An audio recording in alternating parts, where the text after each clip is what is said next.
కాసేపట్లో తెలంగాణ భవన్లో బీఆర్ఎస్ అధినేత కేసీఆర్ అధ్యక్షతన పార్టీ విస్తృత స్థాయి సమావేశం జరగనుంది. ఇప్పటికే కేటీఆర్, హరీష్ రావు తెలంగాణ భవన్ చేరుకున్నారు. ఈ భేటీకి ఎంపీలు, ఎమ్మెల్యేలు, ఎమ్మెల్సీలు, పార్టీ రాష్ట్ర కార్యవర్గ సభ్యులు హాజరు కానున్నారు.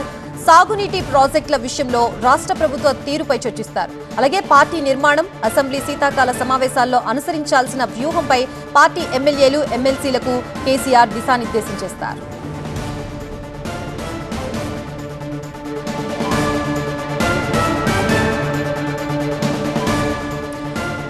ఇదే అంశానికి సంబంధించి మనకి పూర్తి అప్డేట్స్ ఇవ్వడానికి మా ప్రతినిధి రాకేష్ సిద్ధంగా ఉన్నారు. రాకేష్, మీటింగ్ యొక్క ఎజెండా ఏంటి, అలాగే ఏ అంశాలపై డిస్కస్ చేసే అవకాశం ఉంది, కేసీఆర్ ఎటువంటి దిశానిర్దేశం చేయనున్నారు? పూర్తిగా పార్టీకి ఒక బూస్టింగ్ ఇవ్వడానికి 2 ఏళ్ల తర్వాత మౌనం వీడనున్నారు కేసీఆర్. మార్చిలో ఈ సంవత్సరం మార్చిలో తెలంగాణ భవన్కి వచ్చారు. మళ్ళీ 9 నెలల తర్వాత ఇప్పుడు తెలంగాణ భవన్కి వస్తున్నారు. 500 మంది డెలిగేషన్ ఉంది. 500 మందిలో ప్రస్తుతం ఉన్నటువంటి ఎమ్మెల్యేలు, ఎంపీలు, ఎమ్మెల్సీలతో పాటు మాజీ ఎమ్మెల్యేలు, మాజీ ఎంపీలు, మాజీ ఎమ్మెల్సీలు, కార్పొరేషన్ చైర్మన్లు, అదేవిధంగా మాజీ జెడ్పీ చైర్మన్లు వీళ్ళందరూ కూడా ఉన్నారు. వాళ్ళందరినీ ఉద్దేశించి కేసీఆర్ సుదీర్ఘంగా ప్రసంగిస్తారు, సుదీర్ఘంగా సమావేశంలో చర్చిస్తారు. ముఖ్యంగా స్థానిక సంస్థల్లో కొంచెం మెరుగైన ఫలితాలు సాధించారు. ఇదే విధంగా ఎంపీటీసీ, జెడ్పీటీసీ లేదా బై ఎలక్షన్స్ వస్తే బై ఎలక్షన్స్లో కూడా సేమ్ పర్ఫార్మెన్స్ చూపించాలని చెప్పేసి ఒక దిశానిర్దేశం చేస్తారు. ఇక దాంతోపాటుగా పాలమూరు ప్రాజెక్టుకు సంబంధించి పాలమూరు ప్రాజెక్టుకు బీఆర్ఎస్ ప్రభుత్వంగా ఉన్నప్పుడు 90 టీఎంసీలు కేటాయిస్తూ ఒక జీవో రిలీజ్ చేసింది. 45 టీఎంసీలు ఏదైతే చిన్న కృష్ణానది పైన ఉన్నటువంటి చిన్న ప్రాజెక్ట్స్ ఉన్నాయో దాంట్లో నుంచి మిగిలిపోయినటువంటి వాటర్ని అలొకేట్గా చేసుకొని తీసుకుంది. ఇంకొక 45 టీఎంసీలు ఆంధ్రప్రదేశ్ గోదావరి నుంచి కృష్ణా బేసిన్కి తీసుకెళ్తున్నటువంటి వాటర్ డైవర్షన్ ద్వారా తమ హక్కుగా ఇంకో 45 టీఎంసీలు వస్తాయంటూ మొత్తం 90 టీఎంసీలు బీఆర్ఎస్ ప్రభుత్వం సాధించినట్లుగా క్లెయిమ్ చేస్తుంది. కానీ ఇప్పుడు కాంగ్రెస్ ప్రభుత్వం అదే పాలమూరు ప్రాజెక్టు కేవలం 45 టీఎంసీలకు మాత్రమే సరిపోతాయని ఒక నిర్ణయం తీసుకుంది. కేంద్ర ప్రభుత్వం వద్ద ప్రతిపాదన పెట్టి డిపిఆర్ను ఓకే చేయాలని కోరింది. సగానికి సగం ఆ నీటి వాటాను తగ్గించడం ద్వారా 3 ఉమ్మడి జిల్లాలు మహబూబ్ నగర్, రంగారెడ్డి, ఇటు హైదరాబాద్ తాగునీటికి సంబంధించినటువంటి అంశం, అదేవిధంగా నల్గొండలో కొంత భాగం, ఇవన్నీ కూడా పూర్తిగా నష్టపోతాయి. ఈ నష్టపోవడం వల్ల మళ్ళీ కరువులోకి వెళ్ళేటువంటి అవకాశం ఉంటుంది. కాబట్టి ఇది మళ్ళీ ఫ్యూచర్లో కూడా ఇబ్బంది అవుతుంది. ఒకసారి 45 టీఎంసీలకు ఒప్పుకున్నప్పుడు మళ్ళీ భవిష్యత్తులో అదే అలొకేషన్ ఉంటుంది. కాబట్టి దాన్ని ఖచ్చితంగా ఒప్పుకునేటువంటి పరిస్థితి లేదు. ప్రభుత్వం పైన పోరాడతాం, ప్రజల్లోకి వెళ్తాము, 3-4 జిల్లాల్లో భారీ బహిరంగ సభలు పెడతామంటూ బీఆర్ఎస్ చెప్తుంది.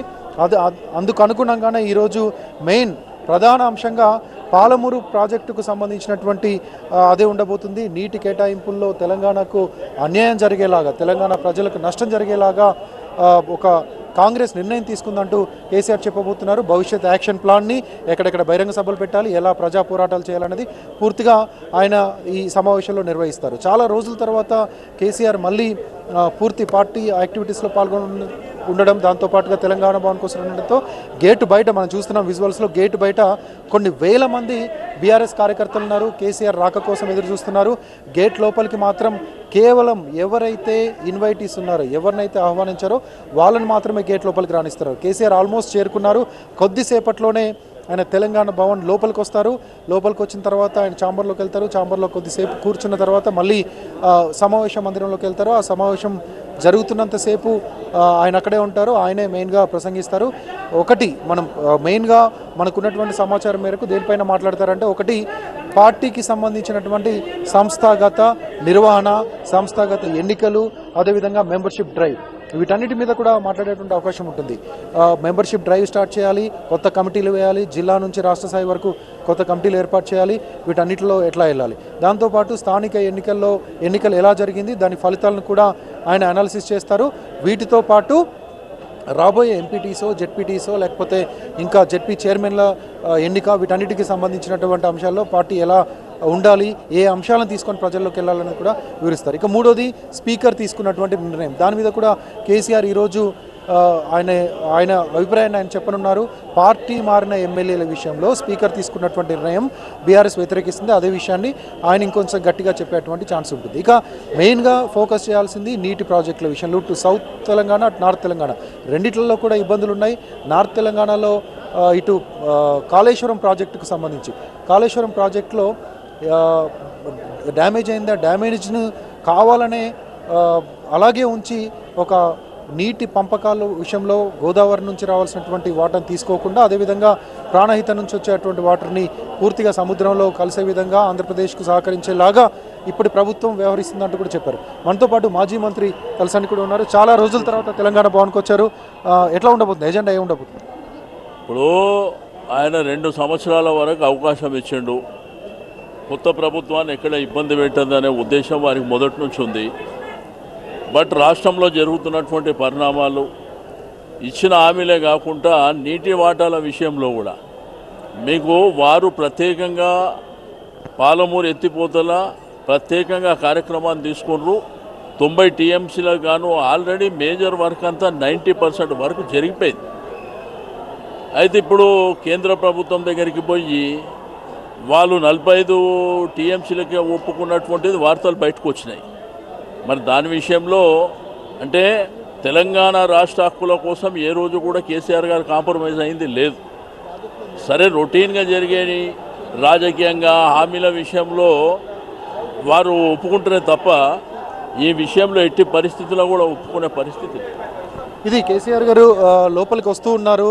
కేసీఆర్ కాన్వాయ్ ఇక్కడి వరకు దాదాపుగా చేరుకుంది. బయట పబ్లిక్ ఎక్కువగా ఉన్నారు, కార్యకర్తలు పెద్ద సంఖ్యలో ఉండడంతో ఆయన వాహనం లోపలికి రావడానికి చాలా ఇబ్బంది పడాల్సి వస్తుంది. మనం గేట్ దగ్గర చూస్తున్న విజువల్స్ అన్నీ కూడా చాలా పెద్ద ఎత్తున బీఆర్ఎస్ కార్యకర్తలు ఉన్నారు. చాలా పెద్ద ఎత్తున ఆయన చాలా రోజుల తర్వాత బయటకు వస్తున్నారు. అందరికీ అప్పటి వరకు గేట్ దగ్గర ఆగినటువంటి బీఆర్ఎస్ కార్యకర్తలు, గేట్ దగ్గర నిలువరించినటువంటి కార్యకర్తలు అందరూ కూడా ఒక్కసారిగా లోపలికి తోసుకొని వచ్చేశారు. ఆ వెనకాలే కేసీఆర్ వెహికల్ కూడా వస్తుందని చూసాం. కేసీఆర్ 9 నెలల తర్వాత తెలంగాణ భవన్ చేరుకున్నారు. తెలంగాణ భవన్లో ఒక సమావేశం ముఖ్య కార్యకర్తలతో, ముఖ్యమైనటువంటి నేతలతో సమావేశం ఏర్పాటు చేసినటువంటి సందర్భం. కేసీఆర్ వెహికల్ లోపలికి వచ్చింది, మెయిన్ గేట్ గుండా లోపలికి వచ్చింది. కార్యకర్తలు చాలా పెద్ద సంఖ్యలో ఉన్నారు. వాహనాన్ని ప్రతి అడుగడుగున అడ్డుకుంటున్నారు. ఆయన చూడడానికి ఉత్సాహం చూపిస్తున్నారు. వెహికల్ పక్కన సెల్ఫీలు తీసుకోవడానికి ఉత్సాహం చూపిస్తున్నారు. సీఎం అంటూ పెద్ద ఎత్తున భారీ నినాదాలు చేస్తూ కార్యకర్తలు ఆయన వెహికల్ గుండా లోపలికి వచ్చారు. ఇప్పటివరకు చాలా సైలెంట్గా ఉంది తెలంగాణ భవన్ అంతా కూడా. కార్యకర్తలంతా కూడా గేటు బయటే ఉన్నారు. కానీ ఒక్కసారి కేసీఆర్ కాన్వాయ్ ఎప్పుడైతే ఇక్కడికి వచ్చిందో, కేసీఆర్ కాన్వాయ్ లోపలికి గేట్ లోపలికి రావడానికి ఎప్పుడైతే వచ్చిందో అప్పుడే ఇమ్మీడియట్గా కార్యకర్తలంతా లోపలికి వచ్చారు. ఆయన సెక్యూరిటీకి సిబ్బంది అంతా కూడా కార్యకర్తలు బయటికి వెళ్ళిపోమంటున్నారు. ఇక్కడే కేటీఆర్ కూడా బయటకు వచ్చారు. కేటీఆర్ కూడా దగ్గరుండి క్రౌడ్ ఎక్కడ కూడా ఇబ్బంది కలగకుండా ఉండేలాగా ఆయన స్వయంగా రంగంలోకి దిగారు. ఎందుకంటే కేటీఆర్కు ఉన్నటువంటి ఆరోగ్య పరిస్థితి తెలుసు. ఆయన కాలుకు అప్పట్లో కొంచెం సర్జరీ కూడా అయింది. కాబట్టి ఎవరైనా మీద పడినా, ఎవరైనా తోసినా కూడా చాలా ఇబ్బంది అవుతుంది. కాబట్టి ఈ రకమైనటువంటి జాగ్రత్తలు తీసుకుంటున్నారు. స్వయంగా కేటీఆర్ వచ్చారు. కేటీఆర్ ఆయన కారు దగ్గరకు వచ్చారు. కేసీఆర్ని స్వయంగా తీసుకెళ్ళడానికి కార్యకర్తల్ని అందరినీ కూడా రిక్వెస్ట్ చేస్తున్నారు. దూరంగా వెళ్ళిపోండి, దగ్గరికి రావద్దు, తోసివేయకండి అంటూ చేస్తున్నారు. కేసీఆర్ కిందకి దిగి ఇక్కడటువంటి కార్యకర్తలకి అభివాదం చేస్తున్నారు. అభివాదం చేస్తూ లోపలికి వెళ్తున్నారు. ముందుగా అనుకున్న ప్రకారం అయితే కార్యకర్తలు ఎవరు లోపల లేరు కాబట్టి ఆయన తన ఛాంబర్కి వెళ్తారు. కాసేపు కూర్చున్న తర్వాత మీటింగ్ హాల్కి వస్తారని అందరూ భావించారు. కానీ ఈ క్రౌడ్ చూస్తుంటే డైరెక్ట్గా ఆయన మీటింగ్ హాల్లోకి వెళ్ళి మీటింగ్లో పార్టిసిపేట్ చేస్తారనే రకంగా కనిపిస్తుంది. చాలా పెద్ద ఎత్తున క్రౌడ్ అంతా లోపలికి ఒకసారిగా చొచ్చుకొని వచ్చారు. కేసీఆర్ని చుట్టుముట్టారు. సీఎం అంటూ నినాదాలు చేస్తున్నారు. కేటీఆర్తో పాటు మాజీ మంత్రి తలసాని శ్రీనివాస్ యాదవ్, అదేవిధంగా ఇంకొంతమంది పార్టీ నేతలు స్వయంగా దగ్గరుండి ఒక రోప్ సిస్టమ్ లాగా ఆయన చుట్టూ ఉండి, సంతోష్ కూడా ఉన్నారు, అదేవిధంగా దాసో శ్రవణ్ ఉన్నారు. వీళ్ళంతా కూడా పక్కనే ఉండి ఒక రోప్ లాగా ఆయనను చాలా జాగ్రత్తగా లోపలికి తీసుకెళ్తున్నారు. కార్యకర్తల తోపులాట చాలా ఎక్కువగా ఉంది. చాలామంది తోసుకుంటున్నారు. కేసీఆర్తో సెల్ఫీలు దిగేందుకు, కేసీఆర్ చూసేందుకు, కేసీఆర్కి షేక్ హ్యాండ్ ఇచ్చేందుకు చాలామంది తోసుకొచ్చారు లోపలికి. ఆ వాతావరణం అంతా కూడా మనకి ఇక్కడ కనిపించింది. కేసీఆర్ ఆరోగ్య సమస్యలు ఉన్నాయి. ఆయన సరిగ్గా కాలికి సంబంధించినటువంటి సమస్య కూడా ఉంది. కాబట్టి ఎక్కడ ఎవరి మీద పడ్డా ఇబ్బంది అవుతుంది. ఆ తోపులాట్లో ఆయన దగ్గర క్రౌడ్ వస్తే ఇబ్బంది అవుతుందంటూ ఉదయం నుంచి కూడా జాగ్రత్త తీసుకున్నారు. గేట్ లోపల కార్యకర్తలు రాకుండా గేట్ బయటే వాళ్ళందరినీ రిక్వెస్ట్ చేసి బయటే ఉంచారు. కేసీఆర్ ఒక్కసారి లోపలికి వచ్చిన తర్వాత గేట్లన్నీ ఓపెన్ చేసి కార్యకర్తలందరినీ లోపలికి అలౌ చేస్తామని ముందుగానే ప్రకటించారు. అయినప్పటికీ కేసీఆర్ వాహనం లోపలికి వస్తున్న టైంలో, కేసీఆర్ కార్ లోపలికి వస్తున్న టైంలో గేట్లు ఓపెన్ చేయగానే అందరు కూడా లోపలికి పరిగెత్తుకొని వచ్చారు, మళ్ళీ ఒక్కొక్కరిని బయటికి పంపిస్తున్నటువంటి దృశ్యాలు కనిపిస్తున్నాయి. ఇక నేరుగా సమావేశ మందిరంలోకి కేసీఆర్ వెళ్తున్నారు. కొద్దిసేపట్లోనే మీటింగ్ స్టార్ట్ అవుతుంది. ముందుగా మీటింగ్ స్టార్ట్ అవ్వగానే అక్కడ ఉన్నటువంటి వర్కింగ్ ప్రెసిడెంట్గా ఉన్నటువంటి కేటీఆర్, అదేవిధంగా కౌన్సిల్లో ప్రతిపక్ష నేతగా ఉన్నటువంటి మల్సనాచారి, వీళ్ళిద్దరు కూడా మొదట మాట్లాడతారు. ఆ తర్వాత కేసీఆర్ మాట్లాడతారు. కేసీఆర్ సుదీర్ఘంగా కార్యకర్తలను ఉద్దేశించి, అక్కడున్నటువంటి నేతలను ఉద్దేశించి ప్రసంగిస్తారు. ఆ ప్రసంగంలో ఇంతకుముందు మాజీ మంత్రి తలసాని చెప్పినట్లుగా పాలమూరు సంబంధించినటువంటి ఇష్యూనే మేజర్గా ఉండబోతుంది.